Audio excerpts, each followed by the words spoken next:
తెలంగాణ నేతల మధ్య మూసీ మాటల యుద్ధం కొనసాగుతోంది. మూసీ నిద్ర పేరుతో బీజేపీ నేతలు చేపట్టిన ఆందోళన సరికాదని కాంగ్రెస్ నేతలు కౌంటర్ ఇచ్చారు. తాము మూసీ పరివాహక ప్రాంతాల్లోని ప్రజలకు మెరుగైన జీవితం అందించేందుకే ప్రయత్నిస్తుంటే బీజేపీ బీఆర్ఎస్ నేతలు అడ్డుకుంటున్నారని ఆరోపిస్తున్నారు.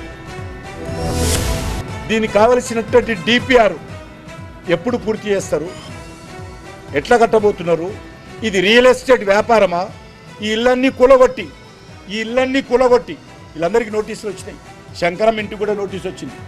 ఈ ఇళ్ళన్నీ కూలగొట్టి ఇక్కడ రియల్ ఎస్టేట్ వ్యాపారం చేస్తారా, కమర్షియల్ కాంప్లెక్స్ కడతారా, ఇది చెప్పాలి. साबरमती रिवर फ्रंट बनाए तो उनको बहुत अच्छा दिखता है, मगर मूसी रिवर डेवलपमेंट फ्रंट काम किए तो उन लोगों को अच्छा नहीं दिखता है. वो लोग खराब करने के लिए कोशिश करते हैं. तो ये ऐसे कामों से उन लोगों को राजनीति में कुछ फ़ायदा नहीं मिलने वाले है. हम लोग कुछ भी करने दो, हम मूसी रिवर डेवलपमेंट करके ही रहेंगे. ఇవాళ నేను ఒక మాట అంటున్నా, ఒకవేళ బలవంత పెట్టి కూలగొట్టేది నిజం కాకపోతే, బలవంత పెట్టి ఎలగొట్టేది నిజం కాకపోతే 100 మంది పోలీసులు ఎందుకు ఇక్కడ మోరిస్తున్నారు మీరు చెప్పండి. మీరంతా మాతో మాట్లాడితే వేరు. వాళ్ళు అంటున్నారు 5,000 రూపాయలు ఇచ్చి మాట్లాడిస్తున్నారు, 10,000 రూపాయలు 5,000 రూపాయలు ఇచ్చి మాట్లాడతారా?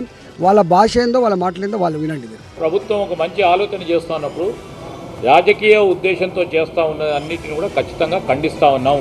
మీ సలహాలు ఇచ్చేది ఏమైంది, సూచనలు ఇచ్చేది ఏమైంది, మీ పాత్ర ఏమైంది? కేంద్ర ప్రభుత్వంలో ఉన్నారు, కేంద్ర ప్రభుత్వంలో మీ బాధ్యత విస్మరించి మీరు అక్కడ వండుకున్నారు.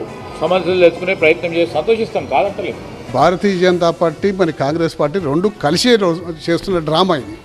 కత్తి అయినది కాదు, తల అయినది కాదు. కాబట్టి ఎవరి కత్తితోటి ఎవరు తల నడుస్తుందో ఇప్పటికీ ప్రజలకు అర్థమవుతలేదు. ఇది కేవలం డ్రామా మాత్రమే.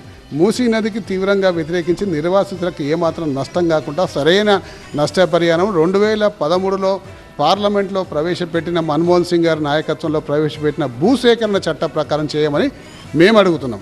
కేటీఆర్ మీద వస్తున్న ఆరోపణలు, కేటీఆర్ మీద వస్తున్న ఇబ్బందులకి, టీఆర్ఎస్ పార్టీ మీద వస్తున్న ఇబ్బందులకి ఆదుకోవడానికి ఇవాళ మీరు ఈ అవతారం ఎత్తారని మాట కూడా సందర్భంగా మనవి చేస్తూ ఉన్నాను. మేము 10 ఏళ్ళుగా చెప్తా ఉన్నాం, BRS BJP party hand in గ్లోవ్లో ఉన్నాయి, లోపాయికార ఒప్పందంలో ఉన్నాయి.